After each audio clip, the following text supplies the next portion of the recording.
Você provavelmente sabe que os remédios ajudou e ajuda até hoje no tratamento de doenças, certo? Entretanto, você sabe quais que são as maiores descobertas da medicina que mudaram o rumo da saúde como conhecemos hoje? Então, olá, meu nome é Vitor Hugo e neste vídeo vou te contar sobre algumas das maiores descobertas da saúde, da história. Por isso, então, para começar, vacinas e imunização. Alguns dos primeiros indícios de suas descobertas foram em 1796, em que foi desenvolvida vacinas contra a varíola, sendo protagonizado por Edward Jenner, que inclusive usou um pouco de material de vaca para o tratamento da doença. Um exemplo de funcionamento mais básico das vacinas é que normalmente elas introduzem uma versão mais fraca ou inativada do patógeno, ou seja, do agente causador da doença, para treinar o seu sistema imunológico e combater a possível infecção futura. Mas qual que foi o impacto dessas descobertas? Então, as vacinas ajudaram na erradicação de doenças. Por exemplo, a doença varíola foi erradicada completamente do planeta devido à vacinação, pois com o uso de vacinas é possível prevenir várias doenças. Afinal, as vacinas também reduziram a incidência de outras doenças, como o sarampo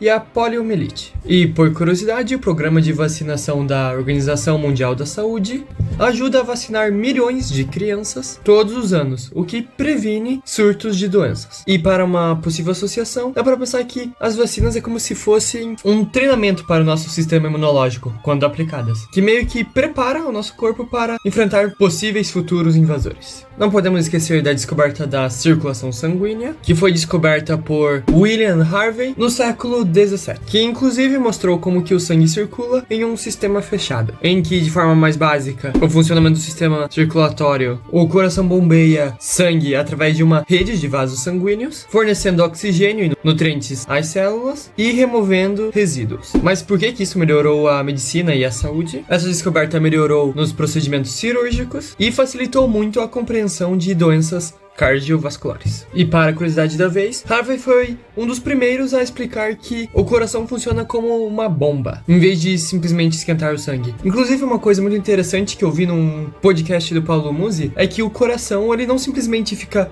batendo e voltando. Pense assim, para o coração passar o sangue, fica mais fácil ele simplesmente bater e encolher, ou se ele se torcer um pouquinho. O que pode ser até um pouco parecido com torcer armatória, que é bem mais fácil escorrer água do que simplesmente apertando. A anestesia e o controle da dor também foram muito importantes, visto que anestésicos bloqueiam a sensação de dor durante procedimentos médicos, o que permite que várias cirurgias sejam realizadas sem a pessoa sentir muita dor. E lembrando que a anestesia foi descoberta no século XIX e a anestesia foi introduzida com o uso de éter e clorofórmio, o que revolucionou as cirurgias. Mas para detalhar um pouquinho mais quais que foram os impactos, então as anestesias deixaram as cirurgias mais seguras, porque pensa, se tipo você tá cortando o braço da pessoa e ela tá olhando e sentindo ali, ela vai se mexer, pode tornar a cirurgia bem mais perigosa, tanto para o médico quanto para o paciente. Inclusive, um dos primeiros usos do éter como anestésico foi em 1846. Os avanços da genética e do DNA também ajudaram bastante. A sua descoberta foi em 1953 por James Watson e Francis Crick, que descreveram a estrutura do DNA, sendo a molécula que carrega as estruturas genéticas para o desenvolvimento e funcionamento dos organismos. Afinal, o DNA, ou para os mais íntimos, ácido desoxirribonucleico, contém genes que determinam as nossas características físicas e predisposições a doenças. E lembrando que avanços em genética permitem tratamentos mais personalizados e uma identificação mais precoce de doenças genéticas. E por curiosidade, o processo Genoma Humano, completado em 2003, mapeou todos os genes humanos, proporcionando uma alta gama de base para pesquisas em genéticas e doenças. E para uma possível associação, é possível imaginar o DNA como um manual de instruções para o corpo, com detalhes dizendo sobre como cada um deve funcionar e se comportar. As células-tronco, elas podem se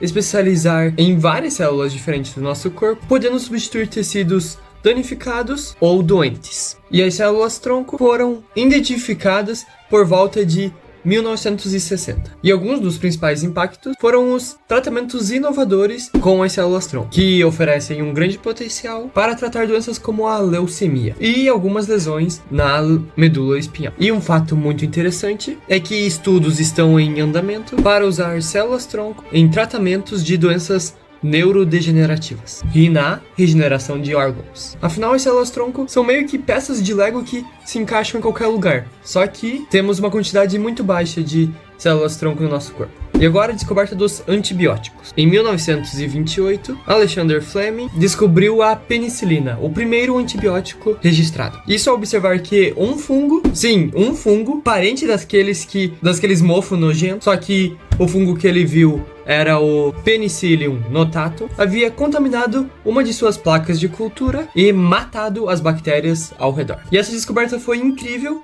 visto que antibióticos combatem infecções bacterianas, matando ou inibindo o crescimento das bactérias, o que transformou o tratamento de infecções, salvando milhões de vidas e permitindo cirurgias bem mais seguras. E inclusive, durante a Segunda Guerra Mundial, a penicilina salvou milhões de soldados feridos no campo de batalha. Também impediu a morte e a complicação de algumas doenças, como por exemplo a pneumonia e a sífilis. Afinal, num tempo bem mais antigo, se a pessoa tava com bactérias ou com alguma doença um pouco mais grave, ela já era considerada morta. Mas por extrema curiosidade, isso foi meio que um acaso científico, pois o Fleming ele notou o fungo por acaso. Mas sua curiosidade e a sua mente fez com que ele quisesse descobrir isso mais a fundo, o que levou à descoberta da penicilina, o que marcou um dos maiores avanços da medicina. A imunoterapia contra o câncer estimula ou meio que modifica seu sistema imunológico para reconhecer e atacar células cancerígenas específicas. Afinal, com essa descoberta de usar o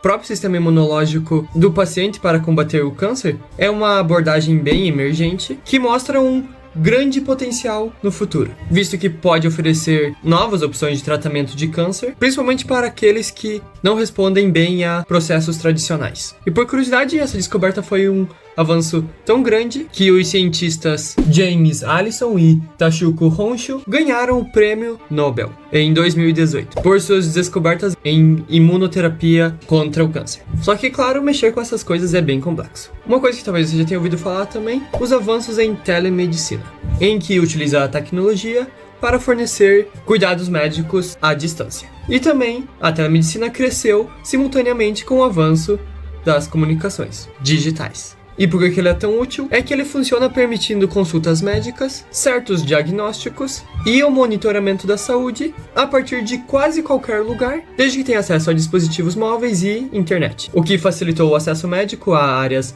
um pouco menos privilegiadas e em áreas remotas, e também melhora a gestão de doenças crônicas. E por curiosidade, a pandemia do Covid-19 acelerou a adoção da telemedicina, que tornou uma ferramenta crucial para a continuidade do tratamento médico. Afinal, pensa, você pode estar, da sua casa, conversando no computador com o seu médico que, por exemplo, está no Japão. Claro que há alguns limites, ele não pode colocar uma pinça em você ou medir a sua temperatura de outro lugar do planeta. Mas ele pode te fornecer algumas dicas e conselhos, ou outros tratamentos específicos na telemedicina. Essas descobertas lembram bastante do impacto positivo que a ciência pode trazer e que pesquisas ou descobertas também podem ajudar milhões de pessoas, mesmo que inicialmente ela seja descoberta por um acaso. E também é bem incrível ver como a medicina está em constante evolução para tratar cada vez mais doenças e ajudar mais pessoas. Então, agora que eu te expliquei sobre essas descobertas incríveis, eu tenho uma meta de até o final do ano conseguir a lendária plaquinha de 100k. Então, por favor, me ajude a chegar lá. Valeu!